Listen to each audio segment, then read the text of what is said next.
നമസ്കാരം. ഗസയിലെ യുദ്ധം അവസാനിപ്പിക്കാനുള്ള ഇസ്രായേൽ പ്രധാനമന്ത്രി ബെഞ്ചമിൻ നെതന്യാഹുവിന്റെ നിലപാടുകളിൽ പ്രതിഷേധിച്ച് മന്ത്രിസഭയിലെ തീവ്ര വലതുപക്ഷ പാർട്ടികൾ സർക്കാരിൽ നിന്ന് പിന്മാറുമെന്ന് ഭീഷണി മുഴക്കി. ദേശീയ സുരക്ഷാ മന്ത്രി ഇറ്റാമർ ബെൻ ഗ്വിറ്റും ധനമന്ത്രി ബെസാലേൽ സ്മോട്രിച്ച് എന്നിവരുടെ പാർട്ടികൾ യുദ്ധം അവസാനിപ്പിക്കാനുള്ള നെതന്യാഹുവിന്റെ നീക്കങ്ങൾ ഇസ്രായേലിന് വിപത്ത് വരുത്തിവെക്കുമെന്ന് മുന്നറിയിപ്പ് നൽകി. സമാധാന ചർച്ചയോട് മുഖം തിരിച്ചാൽ ട്രംപ് പിണങ്ങും. യുദ്ധം അവസാനിപ്പിച്ചാൽ തീവ്ര വലതുപക്ഷ പാർട്ടികളും കളം കാലിയാക്കും. അങ്ങനെ രണ്ടു വശത്തു നിന്നും കടുത്ത സമ്മർദ്ദം നേരിടുകയാണ് നെതന്യാഹു.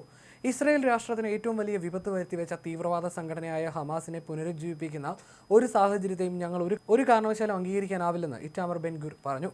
നിലവിലെ സമാധാന പദ്ധതിയിൽ തങ്ങൾ പങ്കാളികളാകില്ലെന്നും അദ്ദേഹം വ്യക്തമാക്കി. ഗസയിലെ ആക്രമണങ്ങൾ താൽക്കാലികമായി നിർത്തുന്നത് ഗുരുതരമായ തെറ്റാണെന്നും ഇത് ഇസ്രായേലിന്റെ മേൽക്കൈ ഇല്ലാതാക്കുമെന്നും ബെസാലേൽ സ്മോട്രിച്ച് മുന്നറിയിപ്പ് നൽകി. പാർലമെന്റിലെ 120 സീറ്റുകളിൽ 13 എംപിമാരുള്ള ഇരു പാർട്ടികളും പിന്തുണ പിൻവലിച്ചാൽ സഖ്യം തകരും. പ്രതിപക്ഷ നേതാവ് യായർ ലാപിഡ് ട്രംപിന്റെ പദ്ധതി മുന്നോട്ട് പോകുന്നുവെന്ന് ഉറപ്പാക്കാൻ സർക്കാരിനെ താൽക്കാലികമായി പിന്തുണയ്ക്കാമെന്ന് വാഗ്ദാനം ചെയ്തിട്ടുണ്ട്.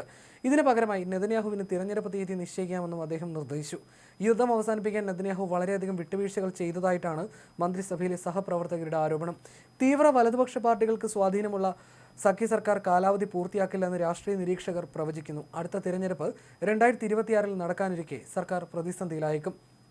അതേസമയം ചർച്ചകൾ ഈജിപ്തിൽ പുരോഗമിക്കുകയാണ്. ഇസ്രായേൽ ഹമാസ് പ്രതിനിധികളും മധ്യസ്ഥരും ചർച്ചകളിൽ പങ്കെടുക്കുന്നുണ്ട്. യുദ്ധം ആരംഭിച്ച് 2 വർഷം തികയുന്ന ദിവസമാണ് ചർച്ച നടക്കുന്നതെന്ന പ്രത്യേകതയുമുണ്ട്.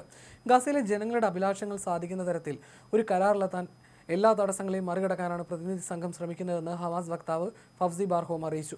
വെടിനിർത്തൽ ചർച്ചയിൽ ഹമാസ് മുന്നോട്ട് വെച്ച മുഖ്യ ആവശ്യങ്ങൾ ഇങ്ങനെയാണ്: താൽക്കാലികമല്ല, സ്ഥിരവും സമഗ്രവുമായ വെടിനിർത്തൽ, ഗസയിൽ നിന്ന് ഇസ്രായേലി സേനയുടെ സമ്പൂർണ്ണ പിന്മാറ്റം, മാനുഷിക ദുരിതാശ്വാസ സഹായം ഗസയിൽ തടസ്സമില്ലാതെ എത്തണം, പലായനം ചെയ്ത ജനങ്ങളെ തങ്ങളുടെ വീടുകളിലേക്ക് മടങ്ങാൻ അനുവദിക്കണം, ഫലസ്തീൻ ടെക്നോക്രാറ്റുകളുടെ മേൽനോട്ടത്തിൽ സമ്പൂർണ്ണ ഗാസ പുനർനിർമ്മാണ പ്രക്രിയ ഉടൻ ആരംഭിക്കണം, തടവുകാരുടെ ന്യായമായ കൈമാറ്റം തുടങ്ങിയവയാണ് ഹമാസിന്റെ ആവശ്യങ്ങൾ. മുൻപ് നടന്ന ചർച്ചകളിലെ പോലെ ഈ വട്ട ചർച്ചയും തടസ്സപ്പെടുത്താനും അട്ടിമറിക്കാനും ഇസ്രായേൽ പ്രധാനമന്ത്രി ബെഞ്ചമിൻ നെതന്യാഹു ശ്രമിക്കുകയാണെന്ന് ഫവ്സി ബാർഹോം ആരോപിച്ചു.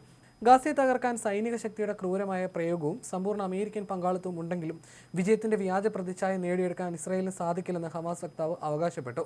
ഈജിപ്തിൽ നടക്കുന്ന ചർച്ചകൾ വഴിമുട്ടുമോ അതോ സമാധാനത്തിലേക്കുള്ള വഴി തുറക്കുമോ എന്നതിനെ ആശ്രയിച്ചിരിക്കും ഗസയിലെ സ്ഥിതിഗതികൾ. എന്നാൽ ചർച്ചകൾ നടക്കുന്ന വേളയിലും ഇസ്രായേൽ സൈന്യം ഗസയുടെ വിവിധ ഭാഗങ്ങളിൽ കനത്ത ആക്രമണം നടത്തുകയാണ്. അന്താരാഷ്ട്ര തലത്തിൽ ഗസയിലെ മനുഷ്യത്വപരമായ പ്രതിസന്ധിക്ക് പരിഹാരം കാണാനുള്ള ശ്രമങ്ങൾ ശക്തമാണെങ്കിലും സമാധാന ചർച്ചകൾക്ക് ഫലം കാണാൻ ഇനിയും സമയമെടുക്കും. ഗസയിലെ ജനജീവിതം ദുരിതപൂർണ്ണമായി തുടരുന്ന സാഹചര്യത്തിൽ എത്രയും പെട്ടെന്ന് ഒരു വെടിനിർത്തൽ കരാർ ഉണ്ടാകുമെന്ന പ്രതീക്ഷയിലാണ് ലോകം. അതേസമയം ഇപ്പോൾ ഗസയുടെ ഏതാണ്ട് 75% IDFന്റെ കീഴിലാണ്. മനുഷ്യരെയും ഭീകരരെയും അവർ തരം തിരിച്ച് അരിച്ചെടുക്കുന്നു. ഭീകരരിൽ നിന്ന് സ്വതന്ത്രമായ പ്രദേശങ്ങളിലേക്ക് ആളുകളെ പുനരധിവസിപ്പിക്കുന്നതിനാണ് മാധ്യമങ്ങൾ പലായനമെന്ന് പറയുന്നത്. ഹമാസ് ഏതാണ്ട് പൂർണ്ണമായും നിരായുധീകരിക്കപ്പെട്ടു കഴിഞ്ഞു. അവരുടെ ഉറവിടങ്ങളുടെ എല്ലാം വാൽവുകളായിരുന്ന നെറ്റ്സാരിം ഇടനാഴിയും റഫയും ഫിയാഡൽഫി ഇടനാഴിയും മൊറാഗ് ഇടനാഴിയും IDF പിടിച്ചെടുത്തതോടെ ഹമാസിന് ശ്വാസം മുട്ടിയിരിക്കുകയാണ്. ഇതോടെ ഇനി അധികകാലമൊന്നും പിടിച്ചു നിൽക്കാൻ കഴിയില്ലെന്നും അവർക്ക് മനസ്സിലായി. ഇതോടെയാണ് അവർ ഭാഗിക വെടിനിർത്തലിലേക്ക് വരുന്നത്. സ്വാധീനം കുറഞ്ഞതോടെ സാധാരണക്കാരായ ജനങ്ങളും ഹമാസിനെതിരെ തിരിഞ്ഞു തുടങ്ങി. ഹമാസിനെ സമ്പൂർണ്ണമായി നിരായുധീകരിക്കണമെന്നാണ് യൂറോപ്യൻ രാജ്യങ്ങളും പറയുന്നത്.